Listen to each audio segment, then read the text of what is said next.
Estimado director de Colciencias y ejecutivos de esa organización, estimados colegas colombianos, estimados y estimadas colegas del mundo, buenos días, muy buenos días desde Montpellier, desde Francia, desde la Maison des Sciences de l'Homme, la Casa de las Humanidades en esa ciudad de Montpellier.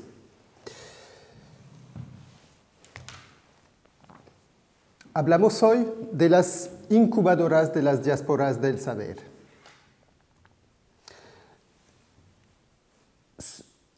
Primero que todo, quiero aclarar dos cosas en iniciar esa presentación. La primera es que voy a hablar en castellano, pero las diapositivas están en inglés de tal forma que los colegas que no son hispanohablantes puedan entender todo lo que estoy contando. Y la segunda precisión es, como buen académico, la reflexión y las informaciones que voy a transmitir en esa videoconferencia vienen de un proyecto que es el proyecto CIDESAL. Ese proyecto entonces reúne a muchas organizaciones cuyos logos están visibles en esa pantalla y además congrega a varias asociaciones y varios asociados de ese proyecto que son, por ejemplo, el Ministerio de Ciencia y Tecnología en Argentina, a Colciencias en Colombia y a la UNESCO a nivel multilateral. Es un trabajo entonces colectivo al cual me voy a referir en esa presentación sobre incubadoras. Incubadoras. ¿Por qué incubadoras? Sabemos lo que son las incubadoras para empresas innovadoras. Pero para diásporas, ¿qué significa esa dimensión de incubación que estamos introduciendo aquí? ¿Qué diferencia tiene con las incubadoras de empresas? ¿Qué son las especificidades de ese tipo de incubadoras? Vamos a explicar esto. La necesidad de incubadoras sale de la experiencia. Sale de la experiencia que pudimos como convocar para pensar en lo que necesitan las diásporas. Sale exactamente de un estado del arte, de 2003 sobre las diásporas científicas. La incubación de empresas es la que tiene que ver con la protección, el desarrollo tempranal de las actividades de innovación y con la provisión de servicios especializados como la interacción con el mercado y como la provisión de recursos específicos. Ahora bien, entonces, en el ejercicio que hicimos en 2003, en este estado del arte de todas las redes diásporas del conocimiento que existían en aquella época y anteriores a 2003, nos dimos cuenta entonces que compartían un par de rasgos comunes, de características similares. Primero que todo, nos dimos cuenta, y eso también con otros trabajos de otros equipos en el mundo, que había muchas asociaciones, muchas iniciativas de tipo diasporeicas, asociaciones de profesionales, de gente altamente calificada que se reunía para trabajar con sus países de origen. Entonces, aquí ven en pantalla esos varios censos que se hicieron entre 2001 y mediados de los años 2000, en los cuales se ve como una aumentación del número y de la cantidad de esas redes, tanto porque se multiplicaron las redes mismas, pero también porque en esa época se incrementó la conciencia y la identificación de esas redes. Bueno, para darles una idea de los países que en aquella época pudimos estimar, contar la cantidad de redes diásporas que tenían varios países, y salía entre otros la India, por supuesto, como se conoce muy bien esas empresas diasporeicas de la India, y otros países que ven aquí en pantalla: Etiopía, Marruecos, Bangladesh, China, etc. Argentina siendo uno importante, y por supuesto Colombia, que fue uno de los pioneros en la creación de semejantes redes de investigadores e ingenieros.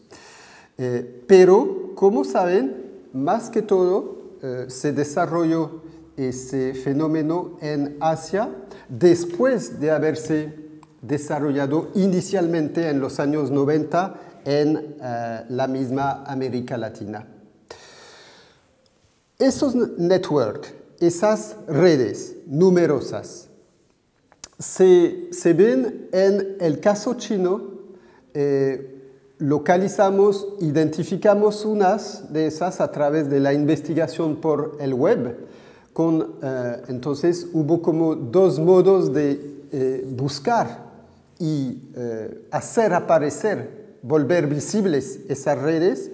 El primero fue a través de Internet, que fue el ejercicio que hicimos en el IRD, y el segundo fue hecho por los chinos mismos a través de un equipo de investigación de Xiaobiao, entonces, y ligado al Banco Asiático de Desarrollo.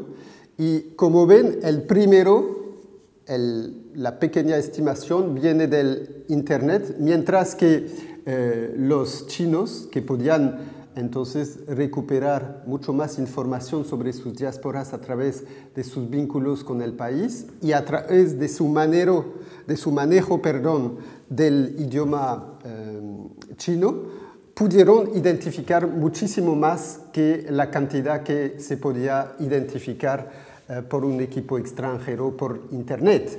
Solo para mencionar entonces que en esa evaluación, en esas estimaciones de las redes diasporeicas altamente calificadas, hay unos sesgos que siempre vuelven difícil la identificación y la ubicación de las redes. No es fácil nunca de trabajar con la diáspora. Mucho del trabajo de investigar sobre la diáspora es realmente de indagar en profundidad para poder sacar la evidencia empírica que caracteriza las redes y sus miembros.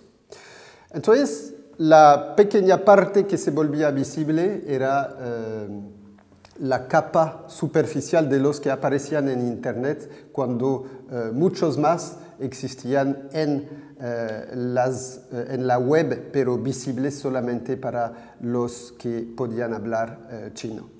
¿De qué se trata, en fin, cuando hablamos de esas asociaciones de profesionales, asociaciones o redes de gente altamente calificada, de científicos e ingenieros, por ejemplo, entre otros?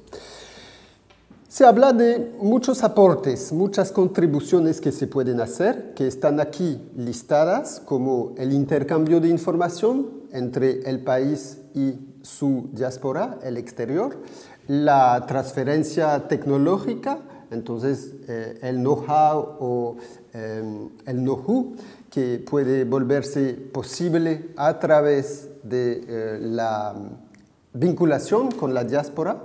También pueden actuar los científicos expatriados como diplomatas, como intermedios entre las capacidades expatriadas en los países del exterior y las mismas comunidades académicas en el país.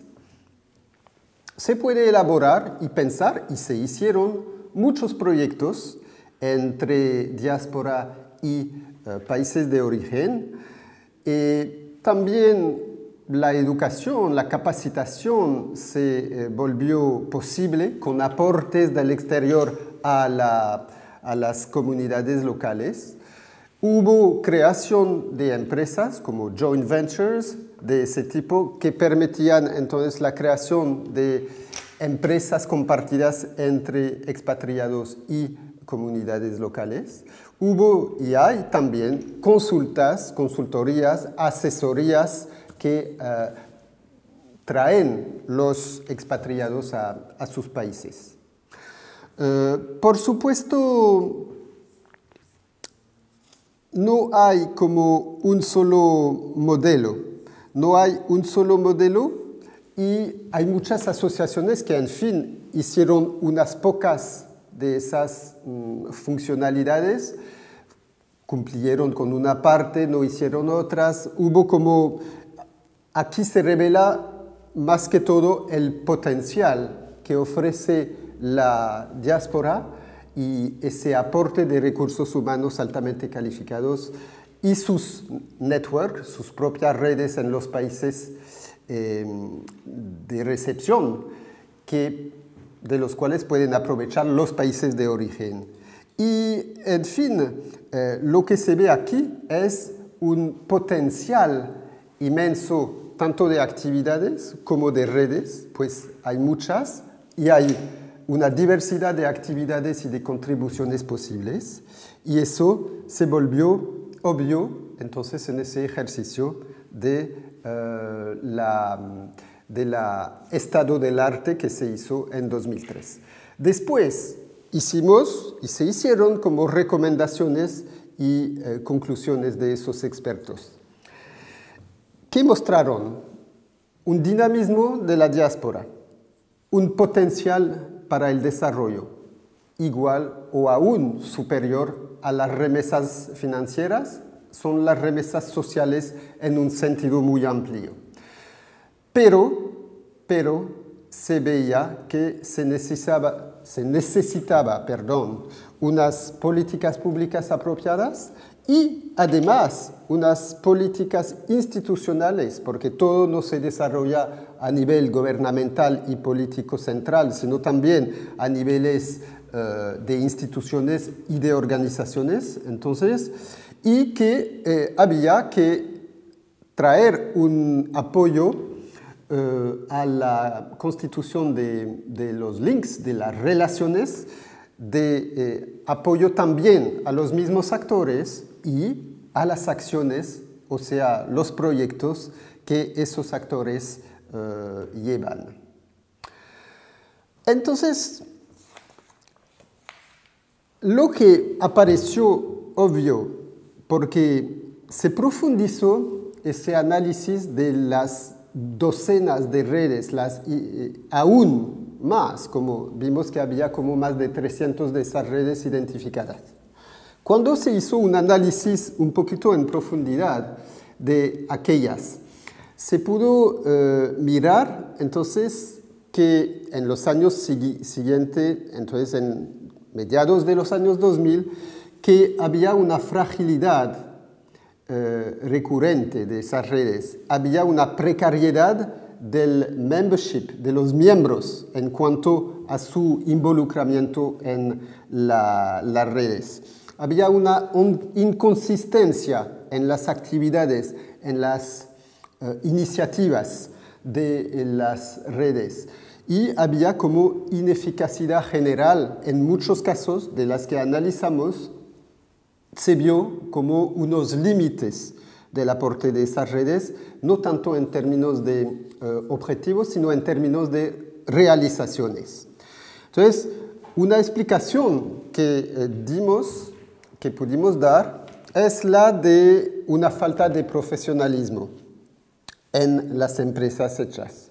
También una deficiencia de recursos propios, en particular de esas asociaciones, y una falta de reconocimiento en muchas de esas. En fin, es un poquito el síndrome de las pequeñas ONGs, de las organizaciones no gubernamentales, que son en sí mismo, por naturaleza, limitadas en su alcance, en su capacidad. Y eso es una lástima, porque esa sociedad civil internacionalizada, transnacionalizada, en realidad, que son las diásporas, y esas ONGs en general, tienen una percepción muy aguda de los retos de desarrollo y de la contribución que pueden de hecho hacer, pero tienen la voluntad, pero les falta la capacidad. Entonces, de ahí vino la decisión de los mismos expertos, la conclusión, perdón, de que había que construir un apoyo para fortalecer los vínculos, los actores y las mismas acciones de esas diásporas. Lo vimos profundizando los casos uno por uno en muchas instancias. Lo vimos en el caso miramos los casos exitosos, por ejemplo, de China o de India, que son muy famosos, y nos dimos cuenta que en el caso de China había un esquema institucional muy interesante y sacamos ese esquema para proponerlo a otras configuraciones.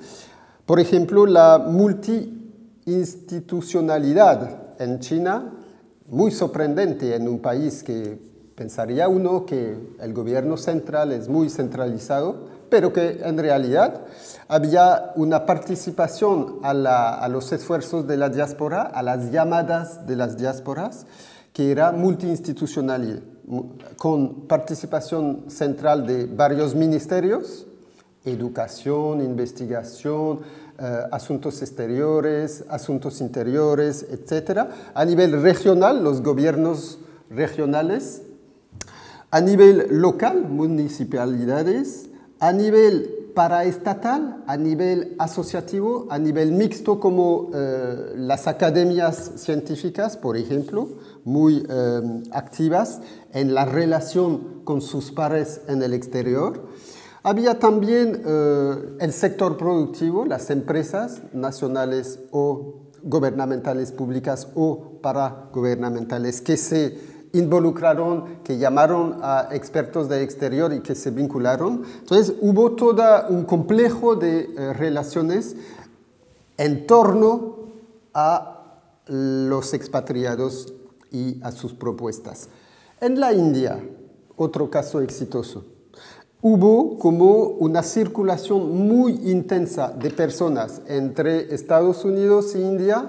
Por ejemplo, se ve toda una noria de gente circulando de un lado a otro. Se ve también un verdadero transnacionalismo que se forje a través de esos vínculos repetidos entre los dos mercados de California y Bangalore, por ejemplo, y hay todo un sistema de comunicación muy elaborado.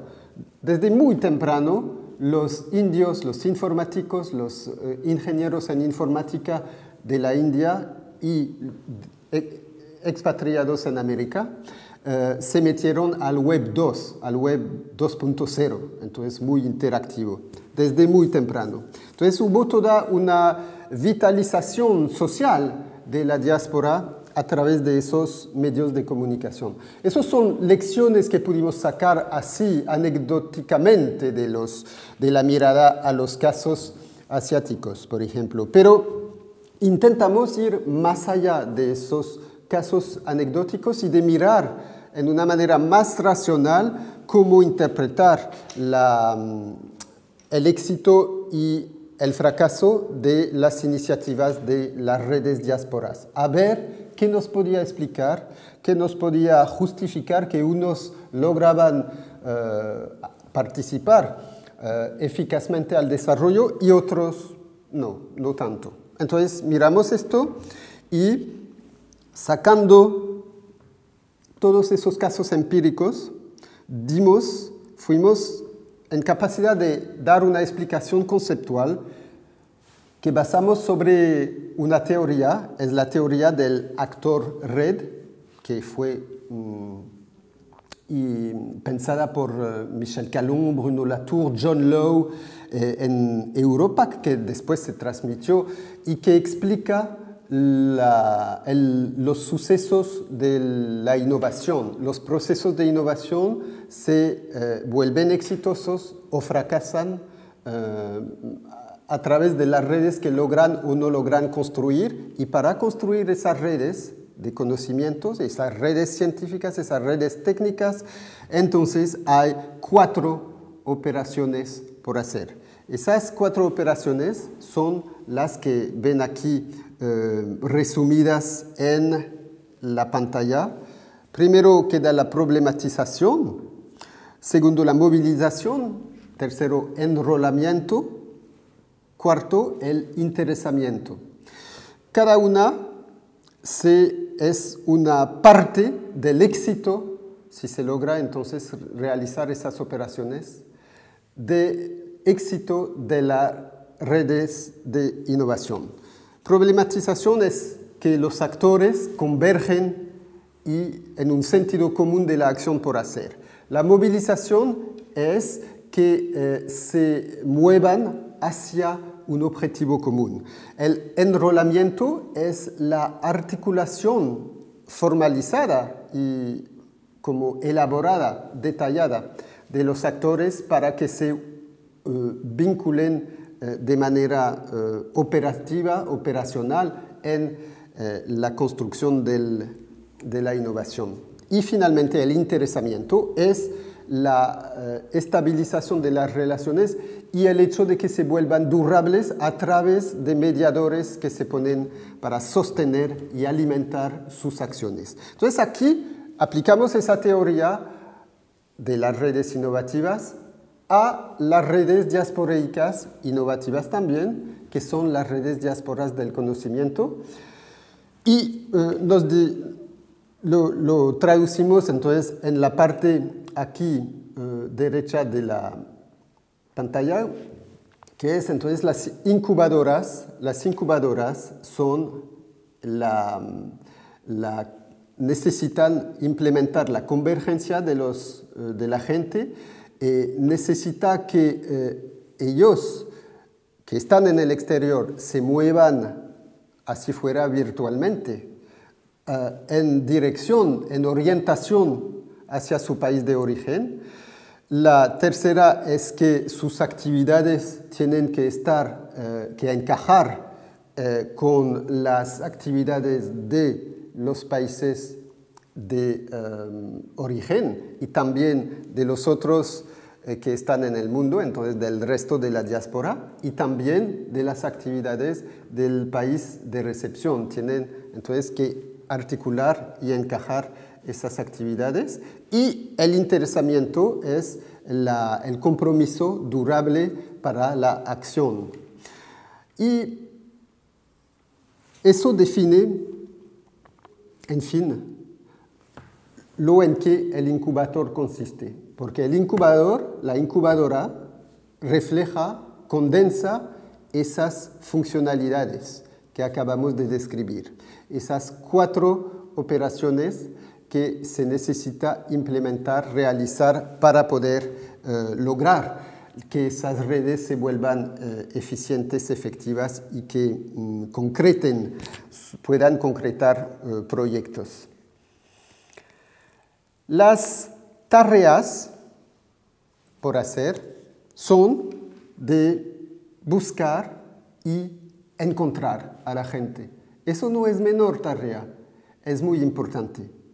Nos damos cuenta a través del proyecto CIDESAL que hasta ahora solo se conoce una parte muy pequeña de la diáspora, que no, si vamos por los medios tradicionales, las representaciones diplomáticas o por las listas institucionales, nos da una muy pequeña parte de lo que en realidad es la diáspora. Hay mucha gente que se desconectó totalmente y que queda en el aire, en el ciberespacio, sin estar bajo ninguna lupa, ninguna mirada de un ente que quisiera como volver a vincularles. Entonces, nos dimos cuenta de esto, en particular, si puedo mencionar el trabajo muy valioso que hicieron nuestros colegas colombianos de Colombianos UNE y de Redes Colombia, entonces, y mencionó aquí a Alejandro Blanco y Valentina Pellegrino, que hicieron todo ese trabajo de recolección de datos sobre la diáspora. Entonces, nos dimos cuenta entonces, que había mucho más que lo que uno podía esperar, que lo que uno podía pensar. Había aquí una población más amplia que merecía como estar encontrada para poder vincularla en un segundo tiempo. A través de un ejercicio sistemático que hicimos con el Web of Science de la empresa Thomson Reuters, pudimos ver que sin entonces una población, una muestra totalmente aleatoria de la población diaspórica colombiana, solo había 5% que se vinculaba de una manera visible. Entonces todo el resto es invisible. Quisiéramos ahora llegar a través de nuestras miradas sistemáticas a alcanzar, a tocar, a identificar y a localizar mucho más que esos 5%. Quisiéramos llegar a 20 o 50 aún más por ciento de la diáspora. Segundo, entonces la movilización. ¿Cómo convencer? Convencer es exactamente la imagen, ese dibujo que se ve en la parte derecha de la pantalla. Es la we need you, les necesitamos. ¿Qué vamos a hacer con esto? Por supuesto, toca algo mucho más seductor, mucho más como atractivo que una llamada así brutal y severa como se ve aquí en ese aviso del país norteamericano. Pero hay algo de esto, hay algo de el país necesita, el país beneficiaría de su colaboración. La evidencia empírica que desarrollamos en este momento en CIDESAL, en el proyecto CIDESAL, nos muestra, por ejemplo, el caso de Uruguay. No se trata de llamar a la gente y de pedirles o suplicar su participación. Hay más que todo que ir hacia ellos y discutir en una forma muy temprana su involucramiento, su participación. Entonces, no hay que tener un master plan y proponérselo a la diáspora, hay más bien que dialogar con ella y con ellos, entonces todos los que participan de esa diáspora, y discutir con ellos las formas en las cuales quieren contribuir, participar al desarrollo del país. La tercera operación, entonces el enrolamiento, el encajamiento de las actividades de la diáspora con el país, procede primero de una descripción fina de las actividades y entonces de cómo eso se vincula con lo que propone el país. Entonces, es una manera de dirigirse hacia la diáspora We need you, como vimos, pero también we know you, les conocemos. Conocemos lo que están haciendo, cómo lo están haciendo, en qué entorno, y conocemos esas habilidades, esas competencias, y nosotros necesitaríamos aquellas para tales y tales cosas. ¿Qué significa esto? Es que de parte del país, como Colombia, por ejemplo, es construir la demanda, es conformar estratégicamente las demandas en las cuales la contribución de la diáspora puede ser eficiente. Y es exactamente lo que se está intentando hacer en este país en este momento. Es la construcción de alianzas que permitan el vínculo fértil de la diáspora con esas alianzas. Azkun en este momento invierte mucho en la reflexión, en la preparación de dispositivos de reconexión con la diáspora a través, por ejemplo, citando un ejemplo, de las asociaciones de alumni, ¿no? De los estudiantes que salieron de la universidad, y cómo esto se puede servir de vínculo con el exterior a través de sus ex estudiantes. Entonces, todo eso, la conformación de la demanda local es clave para que la solicitación a la diáspora se vuelva concreta, materialmente factible y realística. Finalmente, el interesamiento, la sostenibilidad de la acción. Hay aquí, entonces, todo lo de la creación de incentivos, de alimentar, de cultivar con mediaciones la relación de la diáspora con las comunidades locales.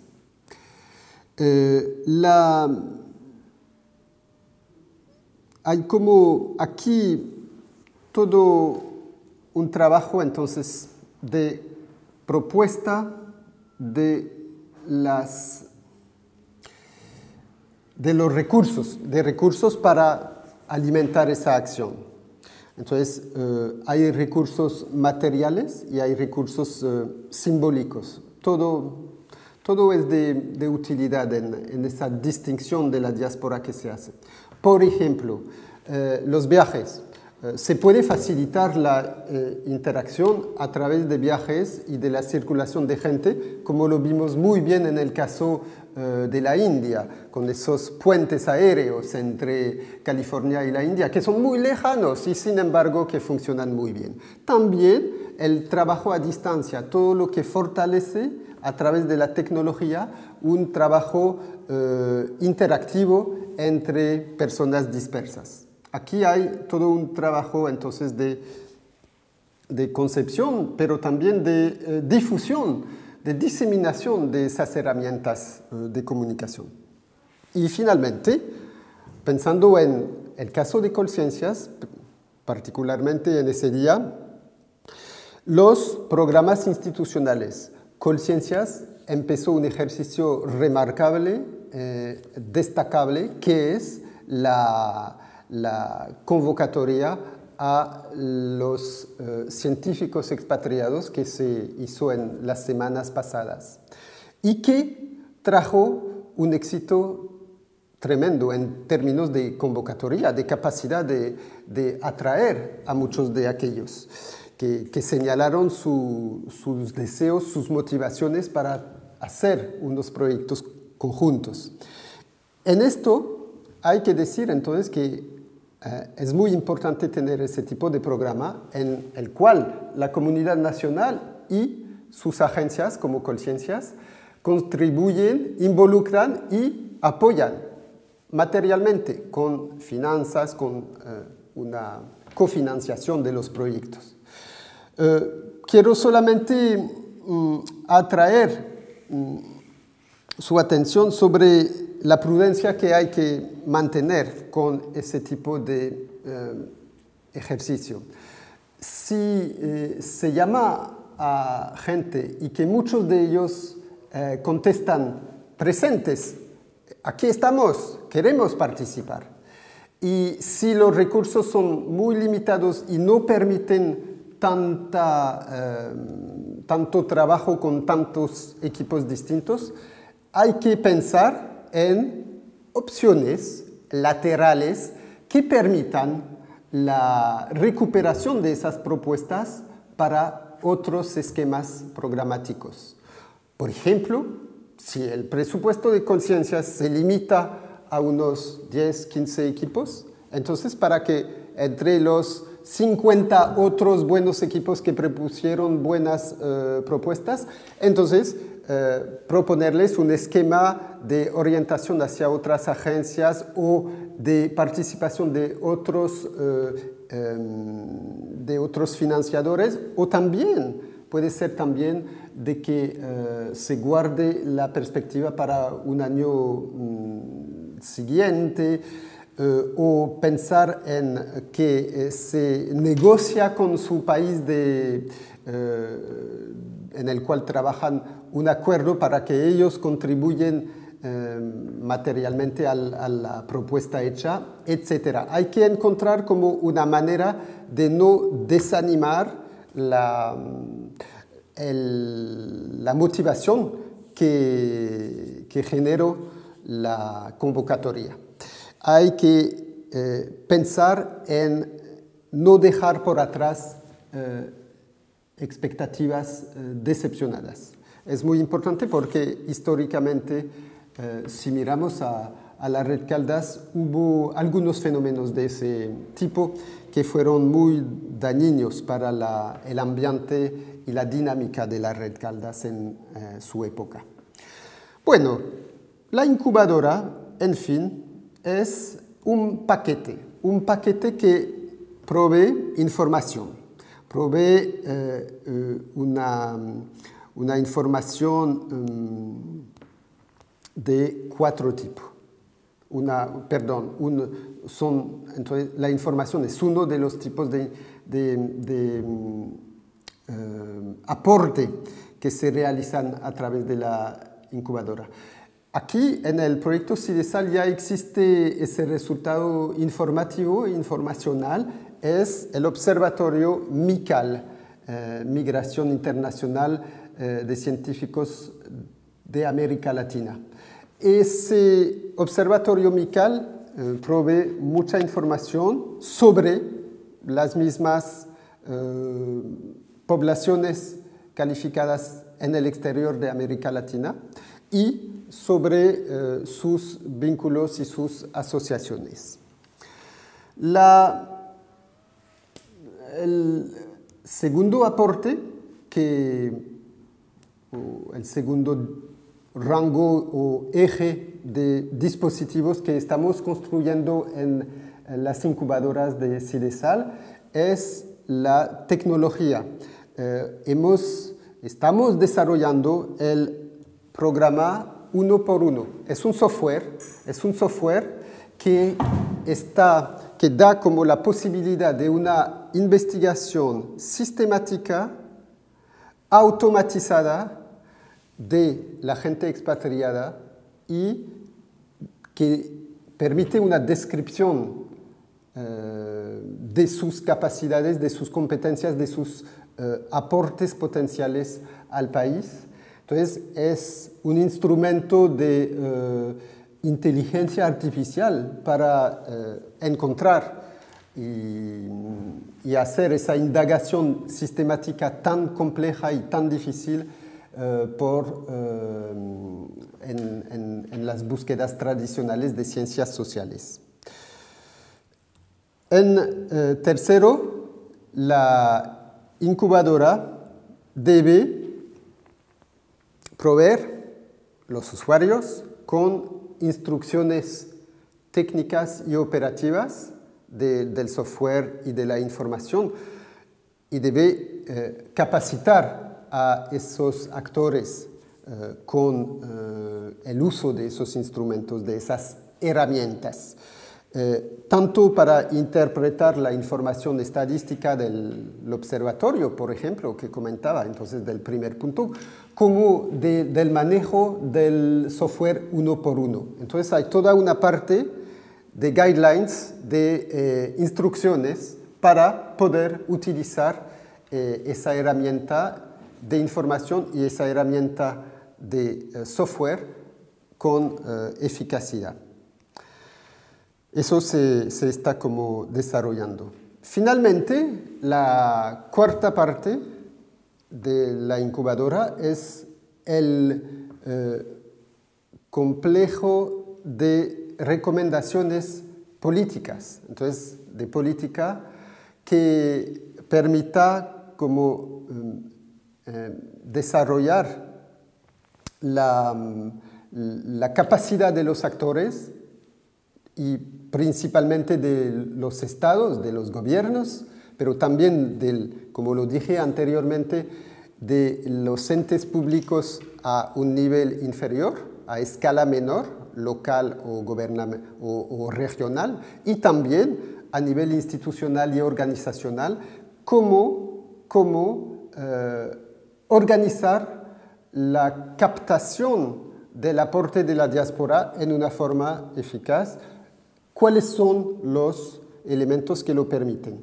Y en el proyecto CIDESAL derivamos esas recomendaciones, no son así especulativas y solamente abstractas, les sacamos de la evidencia empírica que nos provee la historia de las experiencias anteriores, las lecciones que sacamos entonces de, por ejemplo, la Red Caldas para Colombia o el programa Raíces de Argentina, cómo sacamos lecciones de las dificultades y éxitos, logros, obstáculos posibles de esas experiencias.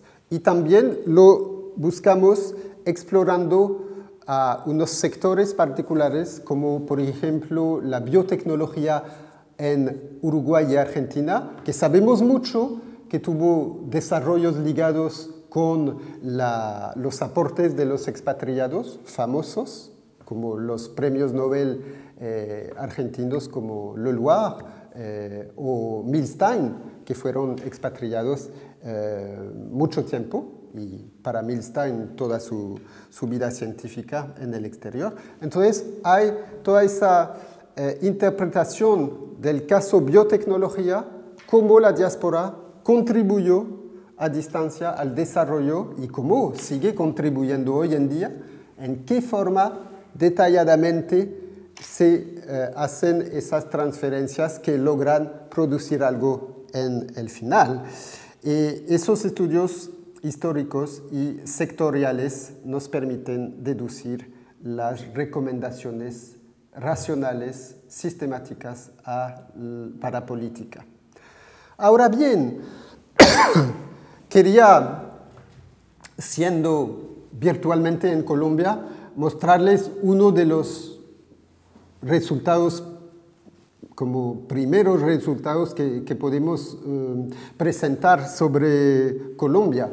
Y aquí encuentran a través de un estudio muy inédito de la diáspora colombiana. Aquí ven su dispersión en el mundo. No se trata de una diáspora que fue identificada a través de modos tradicionales. Eso es la diáspora en su parte anteriormente invisible. Sacamos a través del Web of Science una población totalmente desvinculada de Colombia, una parte teniendo pequeño vínculo y la otra parte sin ningún vínculo con el país, y a través de esta logramos deducir de dónde están, cuántos están, cuáles son las proporciones, sus actividades y sus localizaciones precisas. La parte invisible del iceberg del cual hablábamos antes, aquí aparece. Entonces, el bola roja significa la diáspora, mientras que la verde incluye también a los que circulan, que no son solamente instalados en aquella región o país, pero que circulan, o sea, que volvieron a Colombia o vuelven a Colombia, o que pasaron a otro país. Nos da solamente entonces la movilidad y la diáspora, o sea, la circulación y la residencia de los colombianos que se mueven, que sean para instalarse o para seguir circulando. Entonces, aquí ven que en Europa hay más que en América del Norte de los colombianos expatriados, tanto en movilidad como en residencia. Pero más que todo se ve bien que se instala más un colombiano expatriado cuando circula por Estados Unidos, se instala más, mientras que los que están en Europa siguen circulando por una buena parte de aquellos. No se instalan tanto como en Estados Unidos. Cuando se enfoca sobre Europa, vemos también ese fenómeno interesante. A España, la residencia es débil. Hay pocos que se instalan en España comparado con la proporción de los que se van, que circulan, que pasan por España, pero para después ir en otro país de Europa, puede ser Norteamérica, o volver a Colombia. En cambio, si se mira a Suiza o Alemania, casi todos los que circulan por esos dos países se instalan, se radican y se quedan y constituyen diáspora. Al contrario, Inglaterra, mucha circulación, poca instalación. Cuando miramos más detalladamente a dónde van como ciudades, muy interesante mirar que hay un patrón muy distinto entre, por un lado, Europa en general y España por otro lado. En España hay concentración masiva en dos polos migratorios, Madrid, Barcelona. Para los otros países, Alemania, Inglaterra, Francia, Italia, se ve mucho más dispersión. Es una diáspora que se extiende en muchas ciudades y lugares distintos. Eso muestra como seguramente un patrón migratorio y motivaciones de ubicación que son en una manera interesante distintas. Y ahora volvemos a Colombia. Colombia, cuando se habla de los retornados a Colombia, entonces de los científicos que volvieron a su país, que vuelven a su país hoy en día, se ve dónde se van. Y para mí que conozco muy bien a Colombia y que es un país al cual me interesó desde hace muchos años, yo fui un poquito sorprendido por esa distribución. Pensaba que la gran mayoría de los científicos iban a volver a Bogotá y a concentrarse en las organizaciones muy conocidas de investigación, en la capital.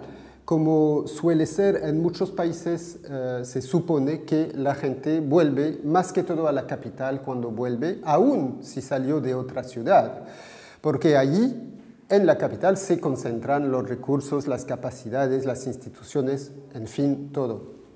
Pero no es así, y es un resultado bien interesante que muestra cómo la globalización no significa necesariamente la concentración en pequeños lugares, en pequeños hubs de conocimiento. No, aquí hay una dispersión en las ciudades de provincia y en las ciudades de menor rango, aun si son de provincia, logran captar los recursos humanos en movilidad cuando vuelven a su país.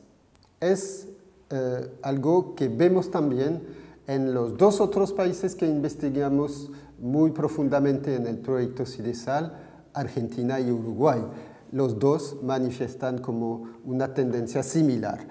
En fin, esas cartas, esas mapas nos muestran entonces esas dinámicas originales.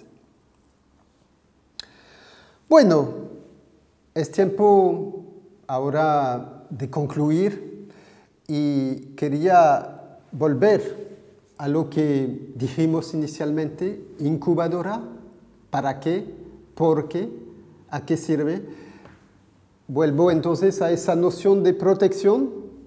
La protección, nos dimos cuenta que por sí mismo las redes diasporeicas de recuperación de conocimiento como esos Diaspora Knowledge Network no son autosuficientes al principio y que necesitan un apoyo construido, elaborado por sus desarrollos.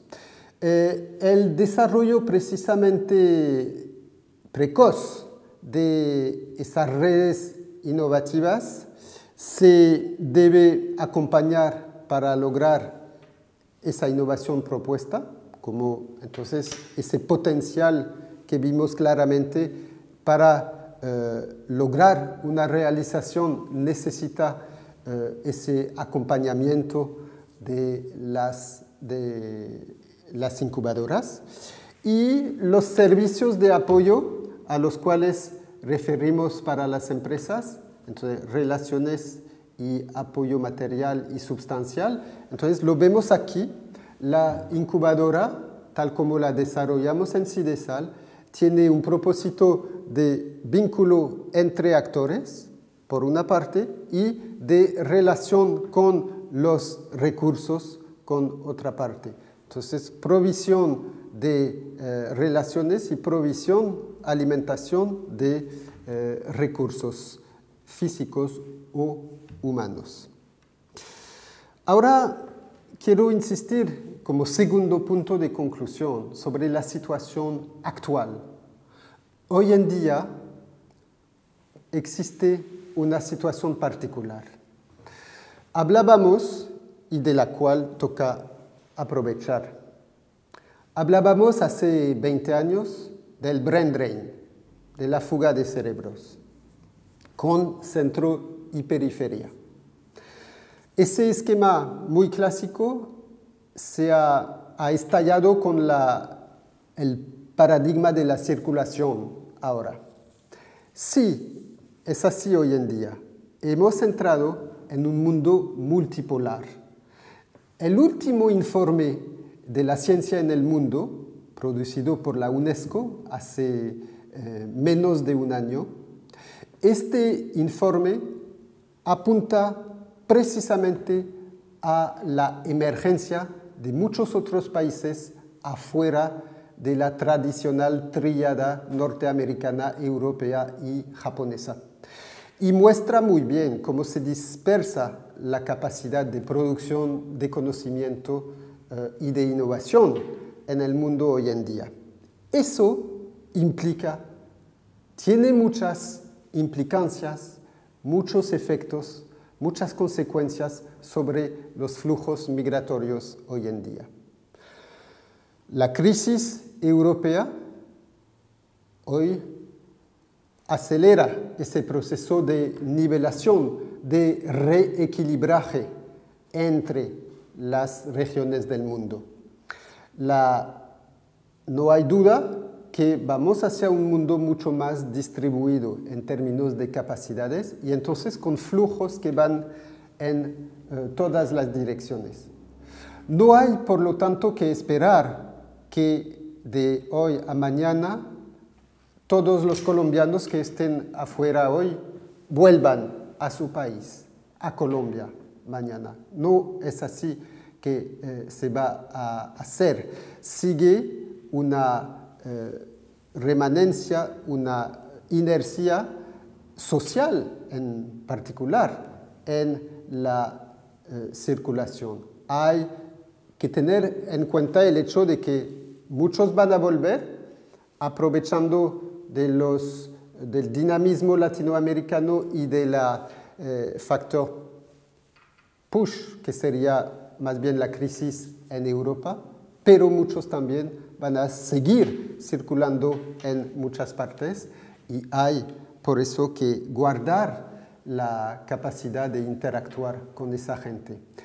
Guardar esa capacidad, desarrollarla, sabiendo entonces que el momento, hoy en día, es muy oportuno hacer ese tipo de ejercicios, pues nos dimos cuenta, con el caso asiático, nos dimos cuenta que lo más el país es dinámico, crece, se desarrolla, lo más su diáspora tiene tendencia, tiene motivación y se compromete en una vinculación productiva.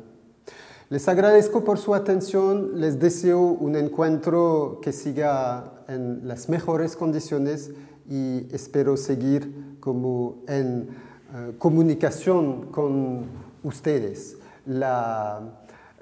Los datos de nosotros aparecen aquí en pantalla.